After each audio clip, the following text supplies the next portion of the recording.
Meteorologist Zach Friedel with HurricaneTrack.com. I want to give you a quick update. We're in the early evening hours Sunday. We've had a landfall from Irma. Again, remember, Irma made landfall in the Keys earlier this morning, made landfall in Marco Island, Florida later this afternoon. I think 3:35 was the exact landfall time, Eastern time, that it made landfall. It's now in a weakening phase and it's now moving inland.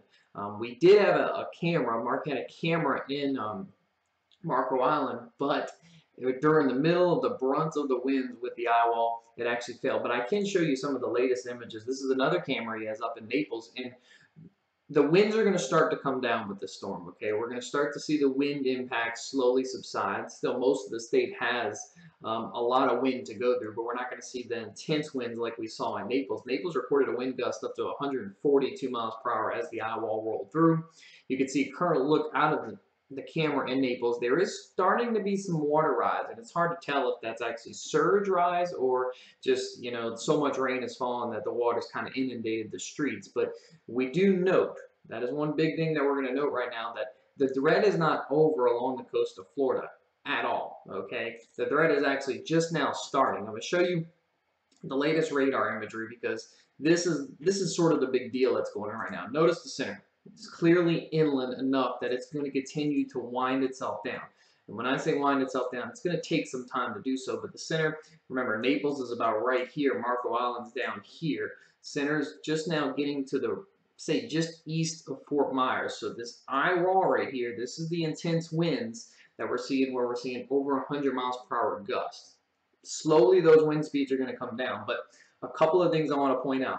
Tampa Bay area, I think you might be off the hook with significant wind damage. Yes, these bands right here mean business, and they will continue to move off to north, and your winds are going to get worse because obviously you're not going to make your closest approach to the center until it gets up here. But I'm feeling better that, this part of the coastline, at least north of Fort Myers, you're not going to see significant wind impacts like you would if that center came right over you, where at times we were thinking maybe that track might shift just a little bit where it could come right over you. I think your wind impacts are going to be a little less. Remember, we had a gust to 142 in Naples, still gusting 83, and that's on the back side, okay? So now we're pushing all this water in, and that's why we're seeing the water rises down here. And as the storm moves north, those water rises are going to continue up the coast. Even once it gets up here, closer to the Orlando area later tonight, it's probably not going to go over Orlando, but it's going to go just to the west. Somewhere right here, it looks like it's going to be there later on this evening.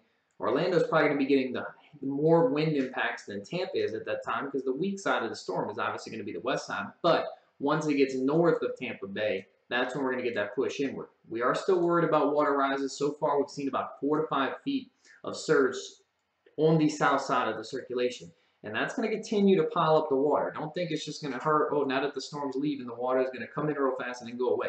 That water is going to continue to rise through this evening, and so that's the concern for us right now. It's transitioning from the wind impacts as the storm leaves you. Once you go through the eye wall, the wind impacts subside, but then the surge impacts kind of increase. Different. It's a little bit different than your usual hurricane. Usual hurricane, the strongest winds and the strongest onshore winds, that's when you're going to see the surge, and usually that's right when the strongest winds are occurring in the eye wall.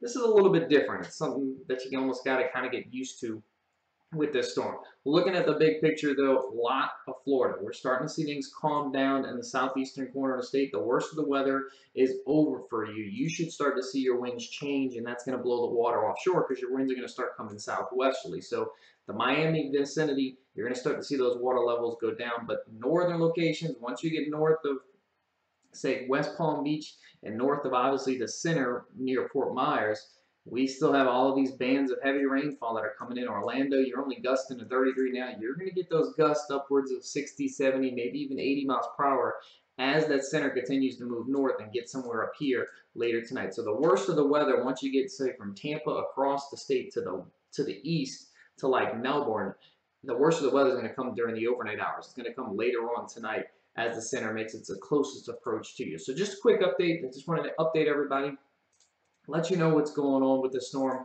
because obviously, I mean, it's been the big talk, but it looks like Irma has made landfall, going to continue to weaken, probably going to become a Category 1 later tonight. So that's why I said the winds are going to keep coming down.